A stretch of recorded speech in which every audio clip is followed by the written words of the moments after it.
नमस्ते। अच्छा, कभी सोचा है कि एक नन्हा सा बच्चा जिसे कोई पढ़ाता नहीं, कोई किताब नहीं देता, वो पूरी की पूरी भाषा कैसे सीख जाता है? आज हम इसी जादुई सफर को समझने वाले हैं। आखिर हमारा दिमाग शब्दों और ग्रामर का ये कमाल का करतब करता कैसे है? देखिए, यही वो सवाल है जिसने सदियों से भाषा वैज्ञानिकों को और हाँ माता-पिता को भी हैरान कर रखा है। तो चलिए फिर इस रहस्य से पर्दा उठाने का ये सफर शुरू करते हैं। कहते हैं ना, हर सफर की शुरुआत एक छोटे से कदम से होती है। भाषा के मामले में वो कदम है पहली आवाज।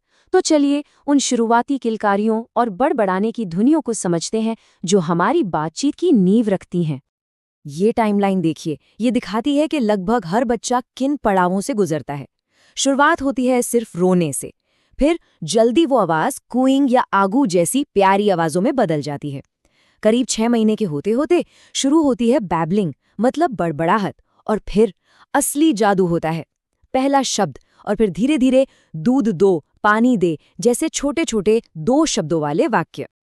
तो ये तो हुई बचपन की कहानी, पर जैसे जैसे हम बड़े होते हैं ना, हमारा दिमाग भाषा के साथ 2 बहुत ही अलग अलग तरीकों से जुड़ता है। चलिए अब इन तरीकों को भी समझते हैं। जो पहला तरीका है, उसे कहते हैं भाषा अधिग्रहण या लैंग्वेज एक्विजिशन। ये वो कुदरती और सच कहूं तो लगभग जादुई तरीका है जिससे हम अपनी पहली भाषा सीखते हैं। सोचिए, कोई किताब नहीं, कोई ग्रामर की एक्सरसाइज नहीं, बस अपने आसपास की दुनिया को सुनकर और उससे बातचीत करके। और ये उस तरीके से बिल्कुल अलग है जैसे हम में से ज्यादातर लोगों ने स्कूल में कोई दूसरी भाषा सीखी होगी, है ना? जहां हम जानबूझकर नियम रटते हैं, शब्दों की लिस्ट याद करने की कोशिश करते हैं। इसे कहते हैं भाषा सीखना या लैंग्वेज लर्निंग। तो यहाँ सबसे जरूरी बात क्या है? एक तरफ है अधिग्रहण, एक अवचेतन कुदरती प्रक्रिया, और दूसरी तरफ है सीखना, एक सचेत मेहनत वाली प्रक्रिया। एक अपने आप हो जाती है, दूसरी में लगन चाहिए। ये फर्क समझना ही इस बात की चाबी है कि हम अलग अलग उम्र और माहौल में भाषाएं कैसे सीखते हैं। लेकिन सवाल ये है कि ये अधिग्रहण, ये जो कुदरती सीखना है, आखिर मुमकिन कैसे होता है? क्या बच्चे सिर्फ नकल करते हैं? मशहूर भाषा वैज्ञानिक नोम चॉम्स्की ने एक ऐसा क्रांतिकारी आइडिया दिया जिसने इस पूरी बहस को हमेशा के लिए बदल दिया। उनका सिद्धांत था कि हम सब एक लैंग्वेज एक्विजिशन डिवाइस, शॉर्ट में LAD के साथ पैदा होते हैं। अब इसको ऐसे समझिए जैसे हमारे दिमाग में पहले से ही एक ग्रामर सॉफ्टवेयर इंस्टॉल्ड है। ये हमें किसी भी इंसानी भाषा के बेसिक स्ट्रक्चर को समझने में मदद करता है, फिर चाहे वो हिंदी हो, अंग्रेजी हो या दुनिया की कोई भी भाषा। लेकिन चॉम्स्की का यह आइडिया अकेला नहीं था, और भी कई बड़े विचारकों ने इस पहेली को सुलझाने की कोशिश की। चलिए देखते हैं कि उनके नजरिए क्या थे। चॉम्स्की के विचार को चुनौती भी मिली और यहीं से एक बहुत दिलचस्प बहस छिड़ गई। एक तरफ थे BF स्किनर। उनका मानना था कि सब कुछ नकल का खेल है, हम जो सुनते हैं बस वही दोहराते हैं। वहीं दूसरी तरफ पियाजे और वाइगॉत्स्की जैसे विचारक भाषा और सोच के गहरे रिश्ते पर बहस कर रहे थे। और यहीं पर हम उस पुरानी पहले मुर्गी या अंडा वाली बहस पर आ जाते हैं। पहले क्या आता है, विचार या भाषा? क्या हमारे विचार भाषा को जन्म देते हैं, जैसा पियाजे का मानना था, या फिर भाषा ही हमारी सोच को आकार देती है, जैसा वाइगॉत्स्की का तर्क था? ये एक बहुत ही बुनियादी सवाल है जिसके मायने बहुत गहरे हैं। तो एक तरफ तो ये बड़ी बहस चल रही थी कि सोच पहले या भाषा। इन्हीं सब विचारों से प्रेरणा लेकर एक और भाषा वैज्ञानिक स्टीफन क्रशन ने अपना ध्यान इस बात पर लगाया कि हम दूसरी भाषा कैसे सीखते हैं, और उन्होंने 5 बहुत ही प्रभावशाली परिकल्पनाएं दी जो आज भी भाषा सिखाने वालों का मार्गदर्शन करती हैं। ये पांचों पॉइंट्स एक बहुत मजबूत फ्रेमवर्क देते हैं। देखिए, पहला है एक्विजिशन लर्निंग, जो हमें याद दिलाता है कि कुदरती माहौल में भाषा से जुड़ना क्लास में रटने से कहीं बेहतर है। दूसरा, मॉनिटर, जो हमारा अंदर का ग्रामर चेकर है। तीसरा है नेचुरल ऑर्डर, मतलब हम नियम एक तय क्रम में ही सीखते हैं। चौथा, इनपुट परिकल्पना। ये बहुत ज़रूरी है, मतलब हमें ऐसी भाषा सुननी चाहिए जो हमारे लेवल से बस थोड़ी सी ही मुश्किल हो। और आखिर में अफेक्टिव फिल्टर, जिसके बारे में हम अभी बात करेंगे। ये जो अफेक्टिव फिल्टर है ना, ये शायद सबसे ज्यादा जरूरी है।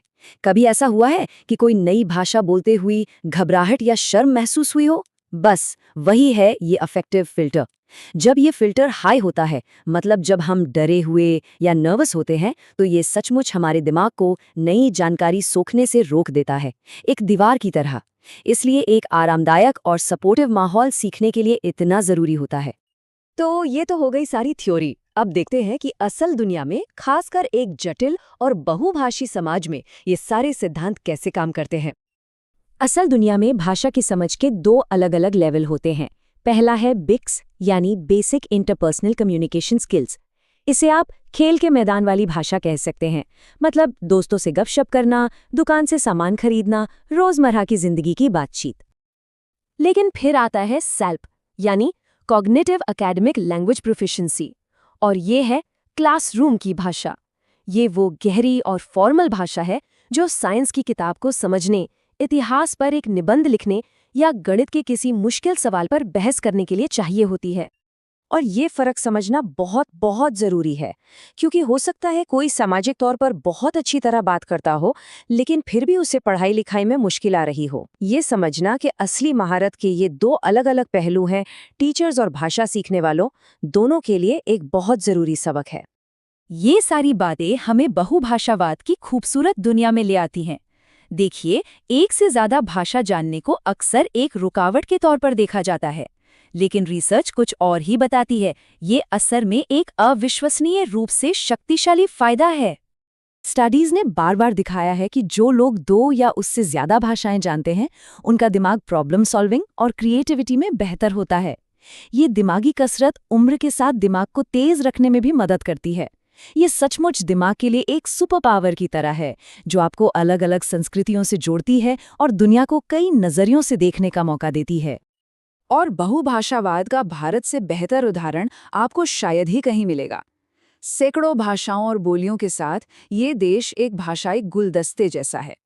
यहाँ अंग्रेजी एक बहुत अनोखी भूमिका निभाती है। ये अलग अलग भाषा बोलने वाले लोगों के लिए एक सहयोगी आधिकारिक भाषा की तरह एक पुल का काम करती है। ये रोजमर्रा की जिंदगी में बहुभाषावाद की असली ताकत को दिखाता है। तो ये पूरा सफर हमें एक आखिरी और बहुत गहरे सवाल पर लाकर छोड़ता है। अगर भाषा सच में हमारी सोच को आकार देती है, तो जब हम कोई दूसरी भाषा सीखते हैं, तो हमारे लिए कौन सी नई दुनिया के दरवाजे खुल जाते हैं? ये सिर्फ नए शब्द सीखना नहीं है, ये तो दुनिया को देखने और उसे समझने का एक बिल्कुल नया नजरिया पाना है।